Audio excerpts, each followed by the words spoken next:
So it turns out the new ATF pistol brace rule had some hidden language in there, and what it effectively did was ban imported pistols. Now when I talk about pistols, I'm talking about like, there's certain rifles that because of restrictions in that, they're really hard to import, but in a pistol configuration, you're allowed to import them because it avoids most of the legislation wrapped around it. Gets rid of all that red tape. So like pistols that are based on like an AK style, G3, Strybog, stuff like that. Those are able to come in as a pistol and they're actually in their original configuration because of 922R. So if you're not familiar with 922R, let's back the train on up and talk about exactly what's going on there. So in the 1990s, AR-15s are insanely expensive. I should even go back to the 80s. Like the 80s, 90s, AR-15s are practically not affordable. Only the rich and the wealthy could get them. They were expensive. Colt had a patent on it. They were the sole providers of AR-15s, and they were not cheap. Anyway, the foreign countries seen that and they're like, hey, there's a nice hole in the market right there. Let's fill it full of a bunch of our rifles. There was a point in time where you would go into a gun shop and you could pick out of a crate, I've seen this with my own eyes, an SKS for 50 bucks. AK-47s, $250, $200, depending on the country. Super affordable. You could get something like 5 AKs for the price of one AR-15. It's what actually made AK rifles so popular. Yes, it's an inferior rifle. Yes, it's out-of-date technology. Yes, it's a pile of crap, but it's 5 times cheaper than an AR-15. That's affordable. AR-15, not affordable. AKs became incredibly popular. Well, Bush in 1990, they came down with a 922R. And what that essentially did is made it more expensive for AKs. It took a while for it to like truly make AKs expensive, but it was just a chip out of it, just a bite out of the AK-47. And so basically it made the price of AK-47s more expensive.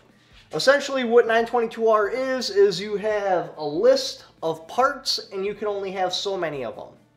There's plenty of videos that do an excellent job explaining what 922R is, so I'm just going to skip over it briefly. And basically you have like 10 evil parts, and out of that, is it 10?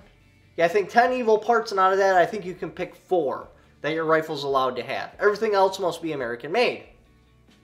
So you take this AK-47 that you're importing, probably buying in the other country for less than $100, and then after importing fees, it's still cheap. They're like 200, 250 bucks. Well, now you start throwing American parts on it, you're raising the cost up. And that was the whole point, to make it unaffordable to the poors. Specifically because gun control is just wrapped in racism, to make it so black people and Indians have a hard time buying the rifle because it's more expensive and they were always considered the poors.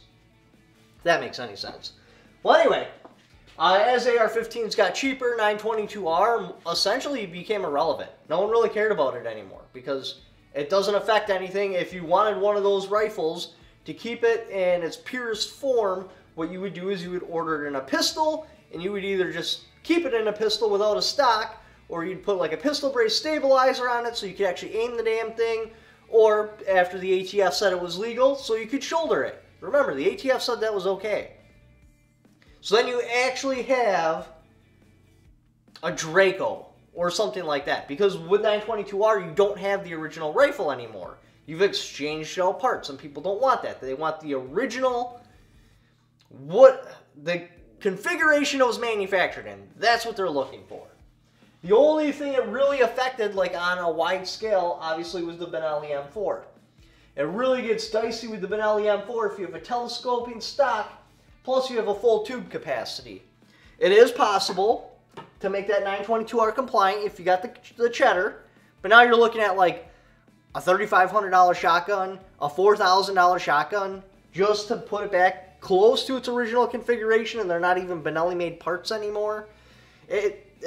For a while, you couldn't even get a telescoping stock for a Benelli, just because that put it really, really far into 922R, and there was a whole bunch of parts that needed to be changed out then. Now, you can get them with a telescoping stock And as long as you keep it a lower capacity, it's not a problem. But as soon as you bring it to its full capacity, well, now you have 922R problems, and you have to change a whole pile of parts, and it gets stupid expensive. But the government's always been okay with that. As long as you have the money, you can have any firearm you want. That includes machine guns, grenade launchers. It doesn't matter as long as you got that dirty, dirty cheddar. It's always been about keeping these rifles, shotguns, accessories away from the pores. So, essentially, through the 2000s, as long as you don't care about a Benelli M4, realistically, 922R doesn't affect you in any way, shape, or form. Because you would just go to an AR-15, or if you wanted like an AK or something like that, you would buy it in pistol configuration. Well, the brace rules dropped. Today, what's going on? Well, now if the brace rule drops, say you have a pistol brace on your rifle, you have options. You really do. You could get a free tax stamp and register your rifle with the federal government. I mean, I'm sure a couple of people are going to do that. That is, in my opinion, not appealing to the general American public because nobody wants their firearms registered. It makes it a pain in the ass. You have problems crossing state lines. It just wraps your rifle in red tape and sets you up for failure. Because now your rifle's in the middle of a fucking minefield and you're just tiptoeing around the minefield trying not to get caught up in a federal case. But there will be people that do that. Next one that's appealing to a lot of people is just remove it. Take the pistol brace off. Now you've effectively converted it back into a pistol. It's not wrapped in red tape. You don't have to walk through a minefield every time you want to take it to the gun range. Easy peasy lemon squeezy. Then there's the pin and weld option. That's actually the one that I feel is most desirable. That's where you take your pistol, you pin and weld on some sort of muzzle device, whether that's a fake silencer, a long flash hider, pin and weld on a real silencer, you know, whatever. And then you just put a normal stock onto it. Because when it's pin and welded, your overall length is still 16 inches. Well, now it's a legal rifle, and you can have a stock. Or there's always non-compliance. Now, with the imported ones, that's your pistols based off of like an AK design, again, the Strybogs, any of those, the G3 pistols, like any of those pistols that were imported, your only option is destroy it or non-compliance. And these are insanely expensive. So I suspect most people will roll the dice with non-compliance and hope that they never have a knock on their door. Because they are. I mean, you're looking at like $1,000 by itself. And now you got your pistol brace on there and you want me to just go and run it through the mulcher? Now, I'm not saying that you should non-comply. And remember, I'm not a lawyer, I'm not giving legal advice, and if you take legal advice from me, you're definitely stealing. But I've already seen several YouTube videos, like pretty large people being like, yeah, I got one, I'm not destroying it. And they didn't leave you an out. So basically, they're forcing... Dude, these things were incredibly popular. Millions of Americans into criminals. They're not giving them a note. They're like, you are a criminal. Pretend you even destroy it. There's not like some little secret like message that floats up from your rifle like in a video game when you get XP. It's not like that with some secret message that floats up and goes over to the ATF and may be like, hey, this guy isn't a problem anymore. No, they're just going to look at importation records. It's probably not going to specify which ones did or did not have pistol braces. And they will probably make their rounds going to everybody that bought one of those imported pistols and harassing them and just fishing. Waiting for somebody to screw up so they can reel them in. And that's the whole point of all this. The ATF's irrelevant. Now that we can all communicate, we have things like the internet, we can all talk to each other, and we've all discussed how incredibly unconstitutional they are, they're having a really hard time hanging on with relevance. Plus they want to expand. So because there's nobody to really screw with, they went and just took normal Americans. Because they're not breaking the law, they're using the law to break them.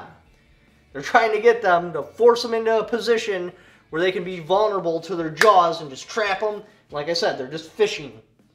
Sooner or later, they'll knock on someone's door and they will find something. Maybe it has absolutely nothing to do with that pistol brace.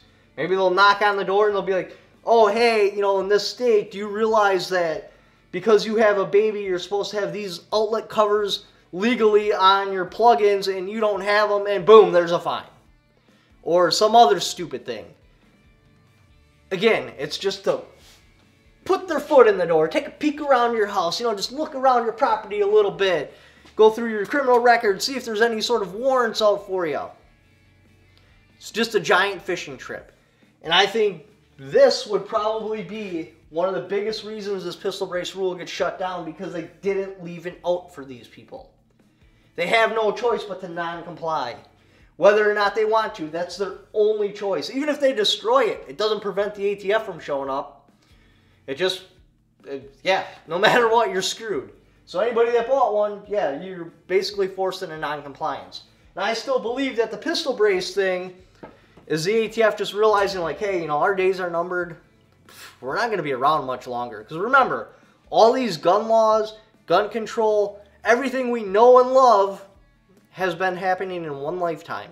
There are still people alive today that can tell you, yeah, I grew up when I was just a little guy. There was zero gun control. I could have anything I wanted. Anything at all. I didn't have to do a background check. I didn't have to go through stupid hoops. It could be a machine gun. It could be a grenade launcher. It didn't matter. If I wanted it, because I'm an American citizen, and we wrote the government telling them what laws they're allowed to do around gun control, which is absolutely zero, that's it. That's all we could do. One lifetime. All of this has happened. A single lifetime. It's all brand new.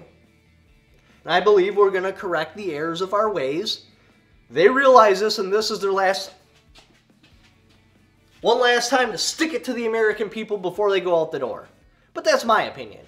Again, because they didn't leave an out for these imported pistols, I think that's going to be a very strong reason why federal judges will look at that and be like, what do you expect them to do?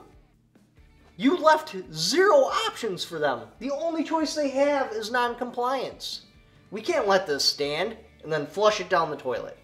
But that's my opinion. I mean, I guess we'll have to wait and see exactly what happens. But anyway, thank you for watching. If you'd like to help support the channel, I got my Shopify, shoponlytacticalfans.com. That is the best way to support me directly. Otherwise, I have affiliate links in the description down below, and you can donate directly to the channel on my PayPal. Anyway, thanks for watching. Don't forget to subscribe.